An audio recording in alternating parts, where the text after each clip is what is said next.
everyone, it's Catherine, and today I'm going to talk about the book list I curated for my project, which centers Black joy and resilience. So the four books that I chose are Piecing Me Together by Renee Watson, The Stars Beneath Our Feet by David Barkley Moore, Black Boy Joy, which is edited by Kwame Balia, and Genesis Begins Again by Alicia D. Williams. So, just to give a quick brief overview of each of these books, Piecing Me Together follows Jade, who is a thoughtful and artistic teen who's navigating race, class, and opportunity. Her journey is about finding her voice and demanding more than just being seen as a quote-unquote charity case. The Stars Beneath Our Feet is a story of a boy grieving his brother's death while building an imaginative Lego world. It celebrates creativity, friendship, and the importance of expressing yourself. Black Boy Joy is an anthology of sorts. It's got a bunch of short stories that center happiness, humor, and everyday experiences of Black boys, and it shows how joy can both be radical and essential. And then Genesis Begins Again dives into internalized racism and self-hate, but it really focuses on healing, self-acceptance, and learning to love yourself through community and care. So some key ideas or points for this project were that I wanted to challenge the trauma-dominant narratives that often appear in school curriculums when it comes to Black literature. Instead, I wanted to uplift joyful, creative, and complex portrayals of Black youth. I think these texts represent a variety of genres and tones. There's contemporary realistic fiction, there's short stories, and then there's stories about grief and growth, but also everyday joy.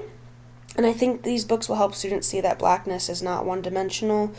My goal is to normalize joy, love, and possibility in stories about Black youth. And I think, creating inclusive and affirming classroom spaces means moving beyond stories of struggle and showing students that they deserve to be the center of beautiful and joyful narratives too. I'll just go back to this slide. Now, when we talk about representation in classrooms, we often focus on making sure students see themselves in the literature, but it's not just about what's being seen, it's how they're being seen. Are they always the victim, always struggling, or do they also get to be joyful and silly and brilliant? I think a lot of literature that's taught about Black characters focuses solely on trauma, like slavery, segregation, police brutality. And yes, these stories are so deeply important because their history, it's happening today. But I don't think they should be the only stories. I think if we're not careful, students can start to associate Blackness with pain, violence, and oppression, and that shapes how they see themselves and each other. Now, this project matters to me because I want to kind of reframe that narrative. I want students to know that Black stories can be full of light, creativity, and softness, possibility.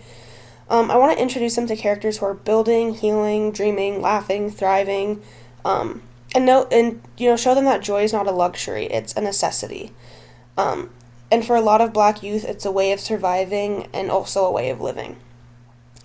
Through this work, it kind of reintegrated the fact that literature has the power to shape reality. What we read in schools tells us what matters, and what we teach in school tells students what matters. It tells them who gets to be the hero, who gets to fall in love, who gets to be funny or flawed or forgiven. And when we only center trauma in stories about Black people or Black youth, we risk sending a message that struggle is their only defining feature. But I think these books tell a different story. They tell students you are allowed to be the main character, you're allowed to take up space, you're allowed to laugh out loud and to imagine your future, and I think that's really powerful. It also made me think about curriculum as a whole, and we talk a lot about anti-racist teaching, but I think this work includes joy. It includes centering care and beauty, not just harm and oppression.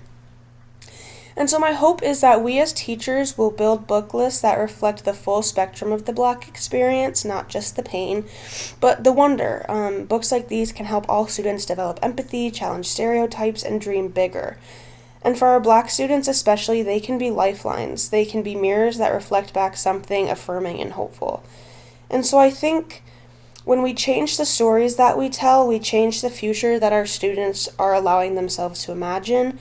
And so I think we need to give students stories that inspire joy, spark imagination, and basically honor the wholeness of their identities. Thank you.